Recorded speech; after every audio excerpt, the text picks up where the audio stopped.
Hey, if you're still awake, tonight we're finishing our conversation about discipline.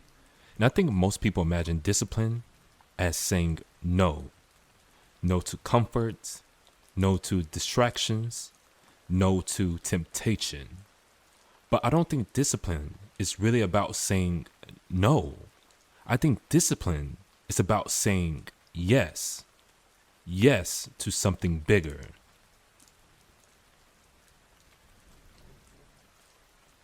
And I want to move this segment into the battle between now and later. Every day, every present, there's a quiet conflict. The present version of you that wants one thing. Let me repeat that. Because it sounds like I'm saying virgin, like virginity. I need to be saying version, like a version, if you get what I'm saying. So, every day presents a quiet conflict. The present version of you that wants one thing, the future version that wants another. One wants immediate relief. The other wants lasting fulfillment. One wants comfort. The other wants growth. One wants now. The other wants later. Discipline is the bridge between them. Now, before I continue, let me tell you how much of a mouthful that was. It's not really like mess up, right? One once, like that is a mouthful if you say it multiple times, and I said one once like 4 times. So that's very much so a mouthful, but we got the job done, right? I got the job done, right, listener?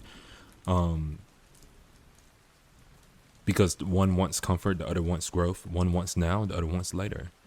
I really do like those last 4 lines because it's true. One version of you wants comfort. The one that's listening to you right now, the one that listens to me right now is in a form of comfort. But at the same time, they want growth, hence why they attracted themselves to this channel. It's just something to think about. It's a full circle, right? It's food for thought. I digress. Small decisions become reality. Let me repeat myself. Small decisions become identities. I think we underestimate the power of small decisions because they feel insignificant. One workout, one chapter, one conversation, one early morning, one difficult choice. But identities are built exactly the same. Slowly, repeatedly, quietly.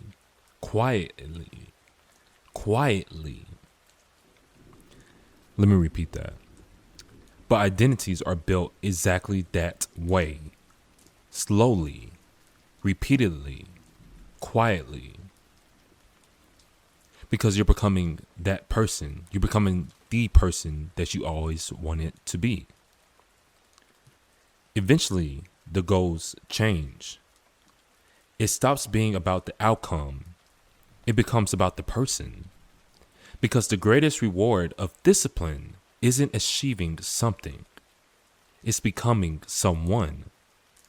Someone who follows through. Someone who keeps going. Someone who can be trusted. Someone who doesn't need perfect conditions to move forward. Now that is becoming the person that you want to be, right? You don't need perfect conditions to create a perfect reality or perfect life. You need to just get started. If you are born in a Western, let me not say Western to begin with.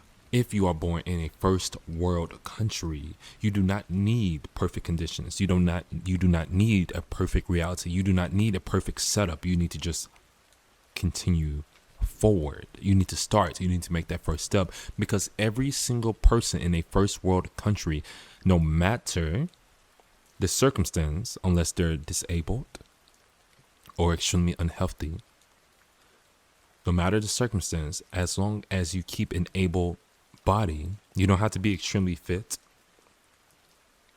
nor do you have to be extremely smart. As long as you keep an able body, you always have the action to move forward.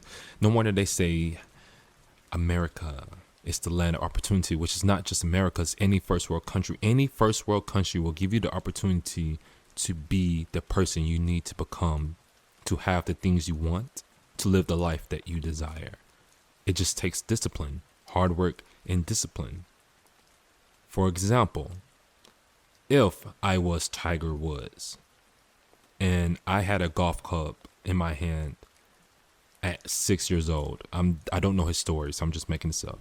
If I had a golf club in my hand at 6 years old and I kept competing and competing and competing and dominating and dominating and dominating, and I'm on the field 24/7, eventually I will be noticed. My hard work will bear fruit. My discipline will bear fruit, which is why you don't need perfect conditions to move forward. You just need to start. If I had to walk 30 miles to the golf course every single day to golf with a 20-year-old golf club that is rusty, that is broken to chips and pieces, but I still golf every day, there will be enough discipline behind it that the actions that build up upon those decisions that I make to move forward will bear fruit. It is inevitable. It is refutable. It will happen in that exact way every single time. No matter what part of the nation you was born in, if you're in the United States, no matter what neighborhood you were born in the United States, for example, because I'm in America, no matter where, it will happen. It will always happen. It just takes enough discipline, hard work, and discipline. So I ask you, the listener, from me, the speaker, did you think I wasn't going to say that this week? A couple of questions. What are you choosing repeatedly? Is it comfort or is it growth? Me personally, I'm constantly choosing growth, no matter the sacrifice. What future are your habits creating? And if nothing changed, where would those choices take you? If nothing changed, where would those choices take you? If you slept in every day, went to work, go home, went to work, go home, went to work, go home, where would those choices take you in the next 5-6 years? Where would it take you? Imagine what this channel will look like 5 years from now, because I just kept going. Where would these choices, this action now, this foundation that I'm laying out, this book that I'm opening, where would it take me? Discipline isn't choosing what you want less. It's choosing what you want most. I want a Mercedes Maybach. I know that takes a lot of discipline. But if it takes a lot of discipline to get to that Maybach, then I am willing to sacrifice for that item that I want the most. The future isn't built in dramatic moments. It's built in ordinary ones. The choices that seem small today often become the life we're living tomorrow. Facts. That's facts. If you made a choice to go run today, if you made a choice to lift today, that action will become the life you're living tomorrow. That's just facts. If you're still awake tonight, remember, every choice casts a vote for the person you're becoming. Make sure you're voting for someone that you're proud to be. The room will reopen on Tuesday nights. I'll leave the light on for you.